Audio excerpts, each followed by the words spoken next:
என்ன நம்ம முதலமைச்சர் இப்படியெல்லாம் ரொம்ப கோவப்படுற அளவுக்கு செய்தி என்ன இருக்குன்னு பார்த்தேன் நான்.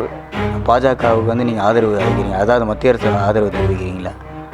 மத்திய அரசுக்கு ஒன்றும் நாங்கள் ஆதரவு தரல. மத்திய அரசுக்கு நாங்கள் ஆதரவு தரதா இருந்தால் சாதாரண வீட்டில் இருக்க ஒவ்வொரு தொலைபேசியினுடைய கட்டணமும் எப்படி ஏற்றிருக்காங்க இன்றைக்கி படம் பண்ணும்போது ஒரு திமுக அளவிற்கோ அதிமுக அளவிற்கோ மற்ற கட்சியினர் அளவிற்கோ ஒரு கூட்டம் சேர்ப்பு இல்லையா? எப்படி நீங்கள் பார்க்குறீங்க? நீங்கள் உங்களுக்கு வேண்டியவங்களை வச்சுக்கிட்டே காலம் தண்ணிக்கிட்டு அப்பப்போ அறிக்கை விடுறது. ஒன்று எழுந்தால் மாநில அரசு மத்திய அரசை எதிர்த்து பேசுறது, ஆளுநரை எதிர்த்து பேசுறது, கட்சிகளை மற்ற கட்சிகளை எதிர்த்து பேசுறது, ஆளுங்கட்சியாக இருக்கிறவங்க எதிர்கட்சியை எதிர்த்து பேசுறது, எதிர்கட்சியாக இருக்கிறவங்க ஆளுங்கட்சி. 40-40 நாடாளுமன்றத்தில் வந்து இப்போ வெற்றி பெற்றார் இல்லை, அது மக்களுடைய வரவேற்பு தான். 40-40 திமுக 40 மொத்தத்தில் பாராளுமன்றத்தில் இந்த பட்ஜெட் விவகாரத்தில் தமிழ்நாடுங்கிற வார்த்தை வந்து வரல, மாநிலத்தை வந்து குறிப்பிடலைங்கிற மாதிரியான ஒரு விஷயம் போயிட்டுருக்கு. நீங்கள் என்ன சொல்லுவீங்க? உங்களுடைய கருத்து என்ன? அது இந்திய அரசினுடைய வரவு செலவு அறிக்கை. இந்த ஆண்டு முழுவதும் என்ன செய்ய போகிறோம், எவ்வளவு நிதி இருக்குது, எவ்வளோ பற்றாக்குறை வரும், அதையெல்லாம் எப்படி செய்ய போகிறோம், வருகின்ற நாட்களில் விலைவாசிகள் எல்லாம் எப்படியெல்லாம் ஒரு கட்டுப்பாட்டில் இருக்கும், எந்தெந்த மாநிலத்துக்கு எந்த அளவுக்கு நிதியெல்லாம் நம்ம செய்யணும் அப்படின்ற ஒரு வரவு செலவு அறிக்கை தான் இந்த நிர்மலா சீதாராமன் அம்மையார் அவர்கள் வெளியிட்டது பேசுனதுலாம். ஆனால் அதை பேசிட்ட உடனே அது முடிஞ்சிட்ட பின்னால் உடனே நம்முடைய தமிழ்நாட்டில் ஒரு பெரிய ஒரு கொந்தளிப்பு. என்னடான்னு பார்த்தேன் நான், என்ன நம்ம முதலமைச்சர் இப்படியெல்லாம் ரொம்ப கோவப்படுற அளவுக்கு செய்தி என்ன இருக்குன்னு பார்த்தேன் நான். பார்க்கின்ற போது தான் நமக்கே என்னன்னு புரியலை. தமிழ்நாடுன்னு ஒரு பேர் வந்துடுச்சுன்னா நிதி ஒதுக்கீடெல்லாம் சரியாக போயிடுமா? தமிழ்நாட்டில் இருக்க மக்கள் எல்லாம் ஏழை இல்லாதவர்களுக்கெல்லாம் விலைவாசி ஒரு கட்டுப்பாட்டில் வந்துடுமா? முன்னையெல்லாம் காங்கிரஸினுடைய ஆட்சி இருந்த பொழுதெல்லாம் ஒரு ஆண்டிற்கு ஒரு தடவை விலைவாசி ஏற்றம் இருக்கும். அதுவும் இந்த வரவு செலவு அறிக்கையை மனதில் வைத்து தான் அது நடக்கும். அதுக்கும் பல கட்டுப்பாடுகள் இருக்கும். ஆனால் இப்போ எந்த கட்டுப்பாடுமே கிடையாது. இந்திய அரசுக்கும் எந்த கட்டுப்பாடும் கிடையாது, மாநில அரசுக்கும் ஒரு கட்டுப்பாடும் கிடையாது. இப்போ மக்களை பற்றி கவலைப்படுகின்ற எந்த அரசாங்கமும் இன்றைக்கு இந்தியாவில் இல்லை. தமிழ்நாட்டு அரசு கொந்தளித்த உடனே நான் கூட பயந்துட்டேன். என்னடா இது, தமிழ்நாடு முதலமைச்சர் இவ்வளோ பயப்படுறாரு, இவ்வளோ கவலைப்படுறாரு. அதுபோலவே இந்தியா கூட்டணியில் இருக்கிற கட்சிகள்லாம் சேர்ந்துக்கிட்டு போராட்டம் நடந்தது பாராளுமன்றத்துக்கு உள்ளேயே. அதில் பதாகையெல்லாம் பிடிச்சிருக்காங்களே. அப்போ இது பெரிய இந்த வரவு செலவு அறிக்கை இந்தியாவிற்கும் தமிழ்நாட்டுக்கும் ரொம்ப இழப்பு இருக்குன்னு நினைக்கிறேன் அப்படின்னு நான் நினச்சேன். ஆனால் கடைசியாக பார்த்தா அதில் தமிழ்நாடுன்ற பேர் வரலன்னு சொல்கிறாரு.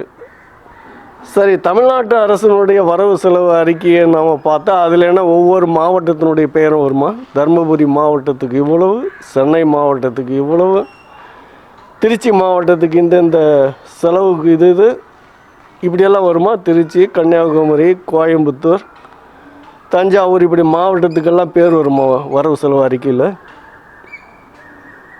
தமிழ்நாட்டினுடைய ஆட்சி தான் கெட்டு போச்சுன்னா, அரசியல் தான் கெட்டு போச்சுன்னா, இந்திய அரசியலையும் கெடுக்கிறதுக்கு இந்த தமிழ்நாட்டில் இருக்கிற கட்சிகள் ரொம்ப உறுதுணையாக இருக்குது. அப்பப்போ என் பேரை சொல்லிட்டா போதும், நான் என்ன செய்கிறேன்றதெல்லாம் கிடையாது. முதலமைச்சர் அவர்கள் சொன்ன உடனே எனக்கு ரொம்ப இரக்கமாக இருந்தது. ஆனால் கடைசியாக பார்த்தா தமிழ்நாடுன்ற பேர் வரலன்னா அது என்ன அர்த்தம்? அது நீங்கள் ஆந்திராவிற்காக சில நிதியை தருகிறேன்னு சொல்கிறாரு, பீகாருக்காக சில சலுகைகள் செய்கிறேன்றாரு. ஆனால் அதே போல் ஒரு அழுத்தத்தை ஏன் தமிழ்நாடு முதலமைச்சர் மத்திய அரசுக்கிட்ட கொடுக்கணுமல்ல? மத்திய அரசுக்கிட்ட தமிழ்நாடு முதலமைச்சர் சொல்லியிருக்கணும், எங்களுடைய மாநிலத்தில் இந்த திட்டங்களுக்கு இவ்வளோ செலவு இருக்குது, இதெல்லாம் நீங்கள் சேர்த்திக்கணும்னு நம்முடைய பாராளுமன்ற உறுப்பினர்களை விட்டு கேட்டிருக்கணும். ஆனால் அதையெல்லாம் விட்டுட்டு தமிழ்நாடுன்னு பேர் வரணும்னா தமிழ்நாடுன்னு எப்படி பேர் வரும்? நீங்கள் உங்களுடைய அறிக்கையில் தமிழ்நாடு அரசு வரவு செலவு அறிக்கையை சொல்லும்போது, நிதியமைச்சர் படிக்கும்போது அதில் ஒவ்வொரு மாவட்டத்துக்குன்னா போடுறீங்க, பேர் வருமா? வராத மாவட்டக்காரெல்லாம் சண்டை பிடிப்போன்னா அதாவது ஒன்றுமே கிடையாது. ஏதாவது ஒன்று சொல்லிக்கிட்டு நாள் தவறாமல் செய்தித்தாளில் முதல் பக்கத்தில், 2ஆம் பக்கத்தில், கடைசி பக்கத்தில் வந்துக்கிட்டே இருக்கணும். செய்தி நம்முடைய முகம் வந்துக்கிட்டே இருக்கணும். இல்லைங்க, இதிலேருந்து தமிழ்நாடு பேர் வரலைங்கிறது பரவாயில்லன்னு சொல்கிறீங்களா? பாஜகவுக்கு வந்து நீங்கள் ஆதரவு அளிக்கிறீங்க, அதாவது மத்திய அரசு ஆதரவு தெரிவிக்கிறீங்களா?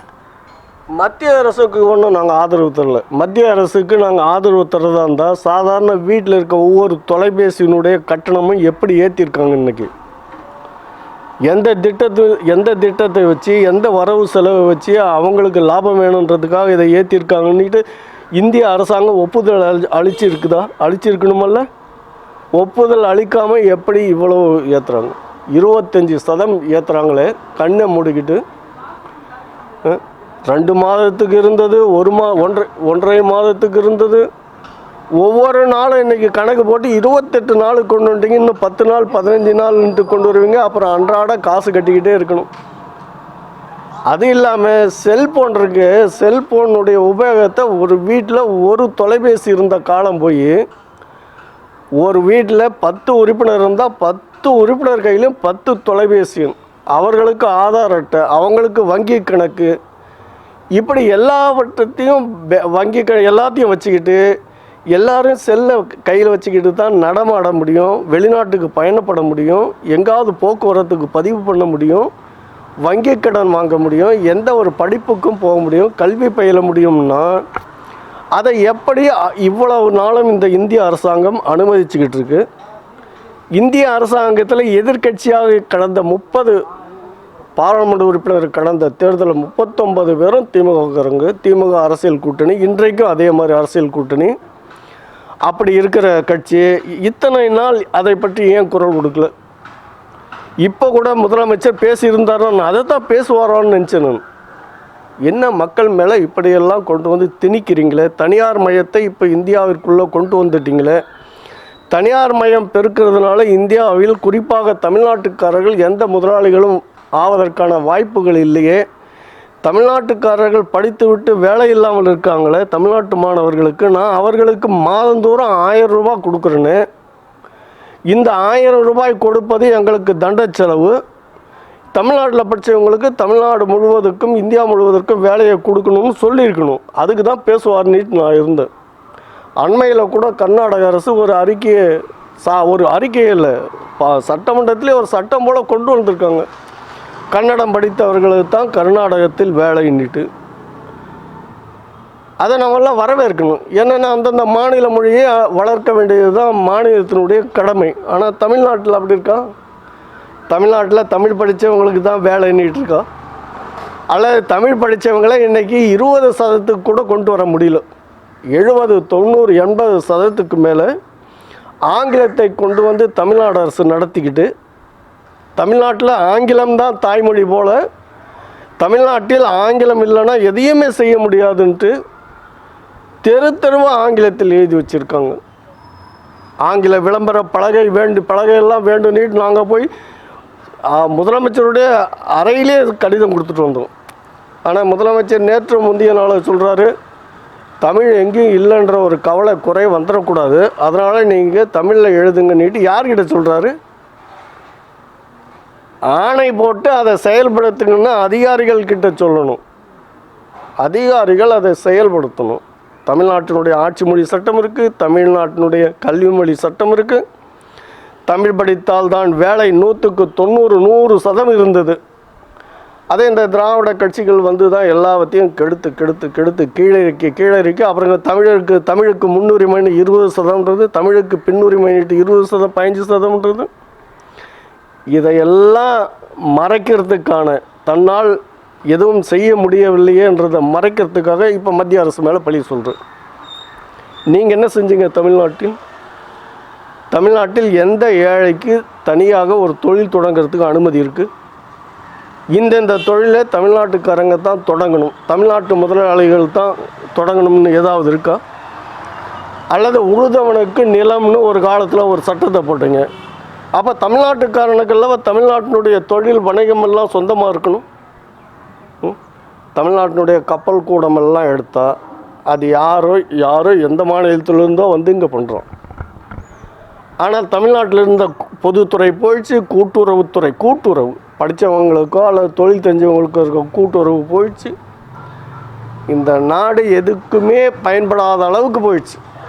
தமிழ்நாடு தமிழருக்கே என்று முழக்கமிட்ட தன்மையெல்லாம் போயிடுச்சு. தமிழ்நாட்டில் வேறு மாடல், அந்த மாடல், இந்த மாடல், எந்த மாடல் பண்ணி என்ன பண்ணுறது? எந்த விலையை உங்களால் கட்டுப்படுத்த முடிஞ்சிருக்கு? எந்த 40 நாடாளுமன்றத்தில் இப்போ வெற்றி பெற்றார் இல்லை, அது மக்களுடைய வரவேற்பு தான். நீங்கள் 40 திமுகவா? 40 மொத்தத்தில் மொத்தத்தில் எப்படி? நீ திமுகன்னா திமுக தான் பேசணும், அண்ணா திமுகனா அண்ணா திமுகக்காரங்க தான் பேசணும். அதை பற்றி காங்கிரஸ்னால் காங்கிரஸ் தான் பேசணும். காங்கிரஸுக்கு எத்தனை இருக்குதோ அவங்களுடைய வாக்கு வாங்கி தானே திமுக. எத்தனை பேர் வந்தீங்களோ அத்தனை 20 பேர் வந்தீங்களோ அது 20 பேருக்கும் கூட்டணியில் ஜெயிக்கிறாங்களே. கூட்டணி ஜெயிக்கிறாங்க. கூட்டணி நம்மளாம் தனித்தனியாக நின்னா யாரும் வர முடியாதுன்னு தெரிஞ்சுக்கிட்டு எல்லோரும் சேர்ந்துக்கிட்டு கூட்டணி அமைச்சிக்கிறீங்க. சரி, இப்போ இந்த நாள் வரைக்கும் எப்படி செயல்பாடு எப்படி இருக்குது எல்லா எம்பியோடைய செயல்பாடு? எந்த எம்பி? இப்போ கூட ஒரு அம்மா பேசுகிறாங்க, காலையில் பார்த்தேன் நான் ஒரு செய்தியில். அந்த அம்மா ஒரு சின்ன தாளில் எழுதி வச்சுக்கிட்டு பேசுகிறாங்க. அதை 2 நிமிடத்துக்கு 2 வரி படிச்சுட்டு இன்னொரு 2 வரைக்கும் மறுபடியும் ஒரு தடவை பேசுகிறாங்க. அவங்களுக்கு எல்லாம் நீங்கள் உண்மையிலேயே உணர்வோடு இருந்து தெளிவாக இருக்கிறவங்களை அரசியல்படுத்தியிருக்கணும், அவங்கள பாராளுமன்றத்துக்கு அனுப்பிச்சிருக்கணும். கட்சிக்காரங்க அதுக்காக கட்சிக்காரங்களை முன்னிறுத்தியிருக்கணும். நீங்கள் உங்களுக்கு வேண்டியவங்களை வச்சுக்கிட்டே காலம் தண்ணிக்கிட்டு அப்பப்போ அறிக்கை விடுறது. ஒன்று எழுந்தால் மாநில அரசு மத்திய அரசை எதிர்த்து பேசுகிறது, ஆளுநரை எதிர்த்து பேசுகிறது, கட்சிகளை மற்ற கட்சிகளை எதிர்த்து பேசுறது, ஆளுங்கட்சியாக இருக்கிறவங்க எதிர்கட்சியை எதிர்த்து பேசுறது, எதிர்கட்சியாக இருக்கிறவங்க ஆளுங்கட்சி. மக்களை எல்லாம் மறந்துட்டு இப்படி தனித்தனியாக ஒரு சண்டை போட்டு இப்படி தமிழ்நாட்டில் அரசியல் பேசிக்கிட்டே இருந்தால் ஒருவரை மாற்றி இன்னொருவர் வந்துக்கிட்டே இருப்போம்ன்ற ஒரு நம்பிக்கை எல்லா கட்சிகளுக்கும் வந்துடுச்சு. எந்த கட்சியும் தனித்து நின்று நாம் நம்முடைய கொள்கையை நிலைநாட்டணும்னு ஒரு பொதுவுடைமை கட்சி கம்யூனிஸ்ட்டு கூட நினைக்கிறது இல்லை. கம்யூனிஸ்ட்டுக்கு நினைக்கிற அளவுக்கும் இப்போதைக்கு அந்த கொள்கை பற்றி இருக்குதா இல்லையான்னு தெரியல. அது கம்யூனிஸ்ட் நண்பர்கள் தான் சொல்லணும். திராவிட கட்சியில் இருக்கிற நண்பர்கள் தான் சொல்லணும். திராவிட கட்சிகள் எதற்காக தோன்றியது, எதற்காக அறிஞர் அண்ணா அவர்கள் தோற்றுவித்தார்? இந்த நாட்டில் தமிழும் தமிழர்களும் நல்லா இருக்கணுன்றதுக்காக தான் தோற்றுவிக்கப்பட்டது திராவிட கட்சிகள். ஆனால் இப்போ திராவிட கட்சிகளால் எத்தனை பேர் தமிழ்நாட்டினுடைய தமிழர்கள் தலையெடுத்திருக்காங்க? தொழிலில், வணிகத்தில் எதையாவது சொல்லணும். அந்த நிலை இல்லாதனால தான் நாங்கள் இதை எதிர்த்து ஆர்ப்பாட்டம் பண்ணுறோன்னு முதலமைச்சரும் அல்லது பாராளுமன்றத்து தமிழ்நாட்டை சார்ந்த பாராளுமன்ற உறுப்பினர்களோ சொல்லணும். அப்படி ஒன்றுமே இல்லையே. நீங்களும் ஆர்ப்பாட்டம்லாம் பண்ணிகிட்ருக்கீங்க, அதுக்கான எப்படி இருக்குது?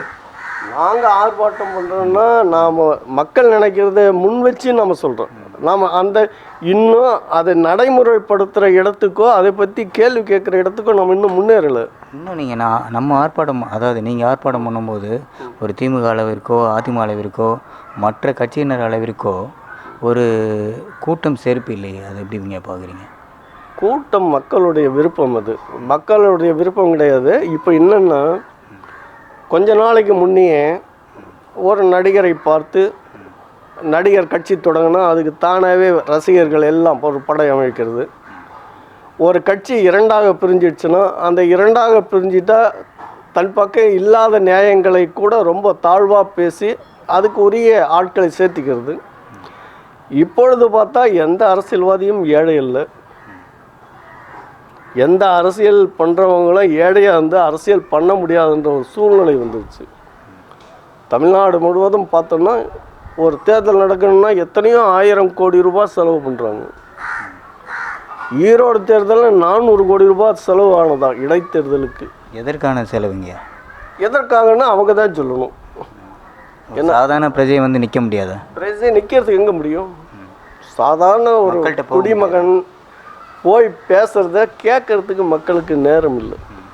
நேரம் இல்லாத அளவுக்கு அரசியல் பரபரப்பாக்கி அவங்கள ஒரு கூண்டுக்குள்ளே அடைச்சி அந்த வாக்கு சேகரித்து கேட்டு கொண்டு போய் அந்த வாக்குப்பெட்டியில் விழுற வரைக்கும் அவ்வளவு பெரிய பாதுகாப்பு, அவ்வளவு பேர் கட்சிக்காரர்களை அங்கங்கே நிர்வாகிகளை பொறுப்பை போட்டு அவங்கள ஒரு பெரிய இது பண்ணுற ஒரு சூழ்நிலை. ஜனநாயகம் இன்றைக்கு மிகவும் இக்கட்டான சூழ்நிலையில் இருக்குது, சிறைப்பட்டு இருக்குது.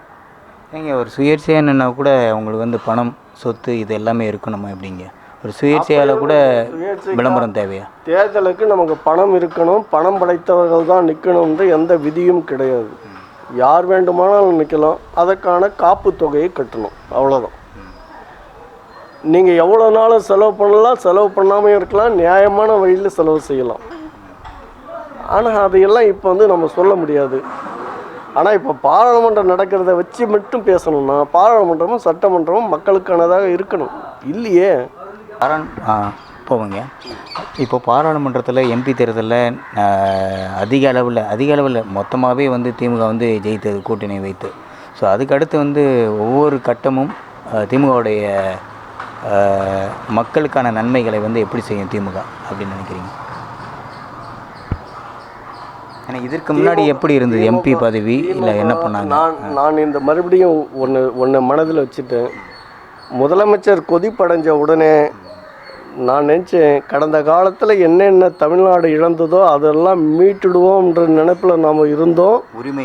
உரிமைகள் எல்லாம் இன்றைக்கு மீக்குவதற்கான எந்த அறிவிப்பும் பட்ஜெட்டில் வரவு செலவில் இல்லையேன்னு கோவப்படுறாரோன்னு நினச்சேன் நான். ஆனால் முதலமைச்சர் அதை பற்றி பேசவே இல்லை. நமக்கு காவேரி கர்நாடகத்தால் போயிடுச்சு, முல்லை பெரியாருடைய அணையை ஏன் மாற்றி அதை விட்டுட்டு இன்னொரு அணை கட்ட வேண்டும் கேரள அரசு, இப்படி பல விஷயங்கள் நம்மக்கிட்ட இருக்குது. நம்முடைய மாநிலம் பல எல்லைகளை இழந்து விட்டது. நம்முடைய மாநிலத்தில் நம்முடைய தமிழ் மாநிலத்தில் இருந்திருந்தால் அவர்களெல்லாம் இந்த நாட்டினுடைய அரசியல் தலைவர்களாக வந்திருப்பார்கள். அந்த பகுதியைச் சேர்ந்த தமிழர்கள் இன்றைக்கு அவர்களெல்லாம் முடமாகி போயிட்டார்கள். யாரும் தமிழ்நாட்டுக்கு வெளியே யாரும் முதலமைச்சராகவோ எதிர்கட்சி தலைவராகவோ அல்லது பாராளுமன்ற உறுப்பினர்களாகவோ சட்டமன்ற உறுப்பினர்களாகவோ தமிழர்கள் யாரும் வர்றதுக்கு இல்லை. ஆனால் நாம் இந்த மண்ணில் எல்லாவற்றையும் பொதுவாக ஆக்கி வச்சுருக்கோம். எல்லோருக்கும் யாராவது நடிக்க வந்தால் அந்த நடிகனை தலைவனாக்குகின்றோம், அந்த தலைவரை முதலமைச்சர் ஆக்குறோம், முதலமைச்சர் எதிர்கட்சி தலைவர், அப்புறம் இன்னும் அவர் யார் நினைக்கிறாரோ அவர்கள் எல்லாம் பதவியில் இருக்கிறதுக்கான வாய்ப்புகளை எல்லாம் நம்ம தர்றோம். ஆனால் இந்த தமிழ்நாட்டில் இருக்கிற முதலமைச்சர் அதையெல்லாம் கேள்வி கேட்பார்னு தான் நான் நினச்சேன். கண்டிப்பாக இவர் முதலமைச்சர் கோபப்பட்ட உடனே தமிழ்நாட்டுக்கு வேண்டிய நிதியெல்லாம் தானாக வரும். நாம் கடந்த ஆண்டுகளில் 80,000 கோடி ரூபாய்க்கு மேலே வரி கொடுத்துருக்குறோம். அது 7,000 கோடி 10,000 கோடி கொடுத்துட்டு அதை அப்படியே மத்திய அரசு செலவு செய்து இதையெல்லாம் மீட்டெடுப்பாருன்னு தான் நம்மளாம் நினச்சோம். இதற்கான கேள்வியெல்லாம் தான் தொடுக்க போகிறாரோன்னு நினச்சோம். ஆனால் முதலமைச்சர் கோபம் புஸ்வானம் ஆயிடுச்சு. தன் பேரையும் தமிழ்நாட்டினுடைய பேரையும் சொல்லலைன்னா எப்படி சொல்லுவாங்க? என்டி ராமராவுடைய மருமகன் சந்திரபாபு நாயுடால் தான் இன்றைக்கி கட்சி நிற்கிது தலைமை. இன்றைக்கி இன்றைக்கி பிரதம மந்திரியாக திருவாளர் மோடி இருக்காருன்னா அவர் எப்படி இருக்கார்? இன்றைக்கு மோடியும் பீகாருடைய முதலமைச்சர் நிதிஷ்குமார் இல்லைன்னா அவர் பிரதம மந்திரி ஆக முடியாது. அவர் ஒரு அறிக்கையை தாக்கல் பண்ணி அதை பாராளுமன்றம் ஏற்றுக்கொள்ளாது. அப்படி இருக்கிற நிலையில் அவர்களுக்கு சாதகமாக போகிறாரு.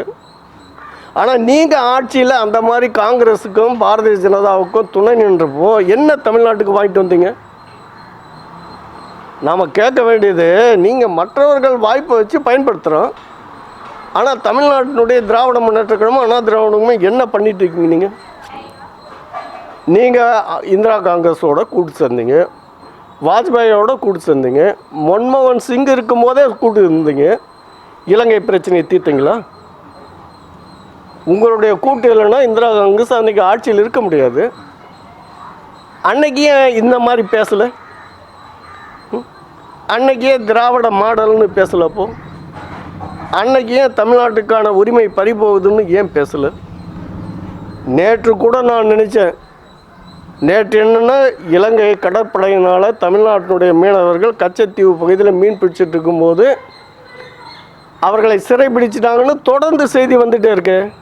அதை பற்றி தான் கோவப்படுறாரோ முதலமைச்சர்னு நினச்சோம். ஆனால் அதை பற்றியெல்லாம் கோபம் இல்லை. தன் பேரை சொல்லலையே. தமிழ்நாடு தான் இந்தியாவிலேயே முதல் நிலையில் இருக்குது அப்படின்னு சொல்லலையே.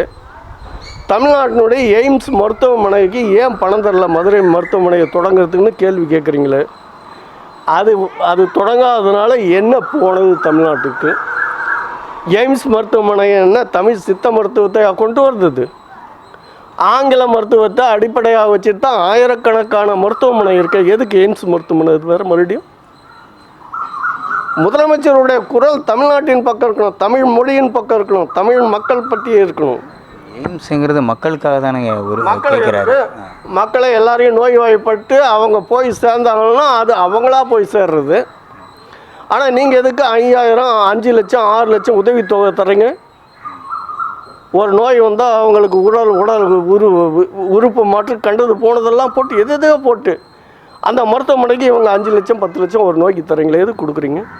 யாருடைய வரி? காப்பீடுங்கிறது தேவைதானங்க. இன்னைக்கு மருத்துவ செலவுங்கிறது அதிகமாக இருக்கு. இல்லை மனிதனுக்கு இல்லாத நோயை உருவாக்குகின்ற ஒரு தன்மை அது. நம்ம சித்த மருத்துவத்தை கொடுங்க, சித்த மருத்துவமனையை ஒரு பெரிய பல்கலைக்கழகமாக ஆக்குங்க. சித்த மருத்துவம் நீங்கள் என்ன குரல் கொடுத்துருக்கீங்க? குரல் குரல் 20-30 வருஷத்துக்கு முன்னே நாங்கள்லாம் குரல் கொடுத்தோம். இருக்கீங்க. ஆமாம். இன்னைக்கு என்ன எந்த நிலையில் இருக்குது அந்த குரல்? இன்னைக்கு சித்த மருத்துவமே இருக்குதா? எங்கேயோ ஒரு ஓரத்தில் இருக்குது, பல்லாவரத்தில், வேற எங்கேயும் கிடையாது.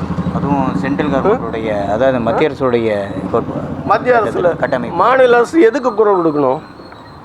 மத்திய அரசு எதுக்கு பேசினாலும் தமிழ்நாடு அரசு குரல் கொடுக்க வேண்டியது தமிழ் மருத்துவத்துக்கு தரணும், தமிழ் வழி கல்விக்கு தரணும், தமிழ் படித்தவர்களுக்கு வேலைன்னு பேசணும், தமிழ்நாட்டினுடைய திருக்கோயில்களில் தமிழில் தான் வழிபாடுன்னு பேசணும், தமிழ்நாட்டினுடைய உயர்நீதிமன்றத்தில் தமிழ் தான் வழக்காடு மன்ற மொழி என்று பேசணும், அதுக்காகத்தான் குரல் கொடுக்கணும். இப்படி தமிழ்நாட்டினுடைய எல்லா வளங்களையும் பாதுகாக்கணும், தமிழ் மொழியை பாதுகாக்கணும். தமிழ் மொழியை அழிச்சிட்டு அப்புறம் தமிழ் வாழ்க்கைன்னு எழுதி வச்சா தமிழ் வாழ்க்கை எப்படி வாழும்? அப்போ மக்களை திசை திருப்புறீங்க. தமிழ் வாழ்க்கைன்னு எழுதி வச்சுட்ட உடனே ஓஹோ பெரியதாக நடக்குதுன்னு மக்கள் ஏமாளித்தனமாக நினச்சிட்டு போகணும். ஆனால் நீங்கள் ஆங்கிலத்துக்கும் இந்திக்கும் நடைபாவாடை விரிப்பீங்க. ஐயா, ஒரு விஷயம், நடிகர் கமலஹாசன் வந்து இந்தியனுங்கிற ஒரு படத்தில் 2வது வந்திருக்கு. இப்போ வந்து முடிஞ்சு போச்சு. அந்த படத்தில் லஞ்சங்கள் சம்மந்தப்பட்ட நிறைய படக்காட்சிகளும் வரும். அந்த படமும் ஓடவில்லை. இது எப்படி பார்க்குறீங்க? அது இல்லாமல் அதில் ஒரு கருத்து சொன்னார். இல்லை, அந்த கருத்தை நான் சொல்லிடுறேன். 40 வயசுக்காரங்களுக்கு மட்டும்தான் எனக்கு முன்னுரிமைங்கிற மாதிரி சொல்கிறார். அதுக்கு மேலே இருக்கவங்களும் யாருமே வேண்டாம். அந்த இந்தியன் தாத்தாவுடைய குரலே பார்த்திங்கன்னா 40 வயதுக்கு உட்பட்டவங்களுக்கு தான், அவங்க தான் அரசியல் தேவை, நாட்டுக்கே தேவைங்கிற மாதிரி சொல்லுங்கள். இது நீங்கள் என்ன பார்க்குறீங்க, எப்படி பார்க்குறீங்க? அப்போ முதுமையானவர்கள்லாம் என்ன? கமலஹாசன் ஒரு நடிகர். கமலஹாசனுக்கு நிறைய ரசிகர்கள் இருக்கிறாங்க. அவர் நடிகர்.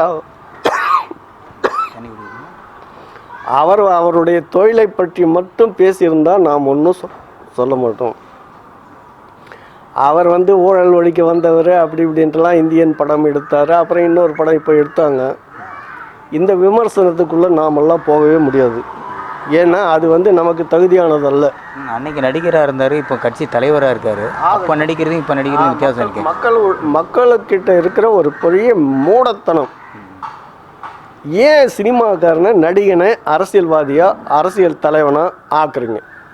தமிழ்நாட்டு மக்களுக்கு நான் கேட்டுக்கிற ஒரு வேண்டுகோள், சினிமாவில் பார்த்தவங்களையே நீங்கள் கதாநாயகனை நினச்சிங்கன்னா அவர் அடுத்த படத்தில் இன்னொரு கதாநாயகியோடு போவார். இன்னும் கொஞ்ச நாள் ஆச்சுன்னா அந்த கதாநாயகி இவர் மகனாகிடுவார், அது அம்மா ஆகிடும். இப்படியே காலம் தள்ளுறவங்க எதை உண்மை பேசி மக்களுக்கு பணியாற்ற முடியும்? மக்களுக்கு பணியாற்றுறவங்க எளிமையானவர்கள், தூய்மையானவங்களாக இருக்கணும். எதையும் தனதுன்னு நினைக்காதவங்களாக இருக்கணும். எல்லாமே ஒரு கடமைக்காக செய்கிறதா இருக்கணும். அதுதான் அந்த நாட்டை வாழ வைக்குமே தவிர தமிழ்நாட்டு மக்களைப் போல வேற எந்த மாநிலத்தவர்களும் திரைப்படக்காரர்களை நம்புவதில்லை. ஒரு காலத்தில் மம்முட்டின்னு ஒரு பெரிய நடிகர்லாம் இருந்தாங்க. அதுக்கு முன்னாலெல்லாம் பெரிய நடிகர் இருந்தார் கேரளாவில். அவரையெல்லாம் ஒரு சட்டமன்றத்துக்கு கூட அனுப்ப தயாராக இல்லை கேரள மக்கள். கர்நாடகத்தில் நமக்கெல்லாம் இடைஞ்சல் தந்த ஒரு பெரிய ஆள் யாருன்னா நடிகர் ராஜ்குமார். அந்த நடிகர் ராஜ்குமாரை கூட ஒரு தலைவன் ஆக்கலை. என்டி ராமராவ்ன்ற ஒரு நடிகர் வந்தார். அந்த நடிகர் தான் தெய்வம், கிருஷ்ணா ராமான்னு காலில் விழுவாங்க. அவரை கூட ஒரு 5 வருஷத்துக்கு முதலமைச்சராக வச்சிருக்கல ஆந்திராக்காரங்க.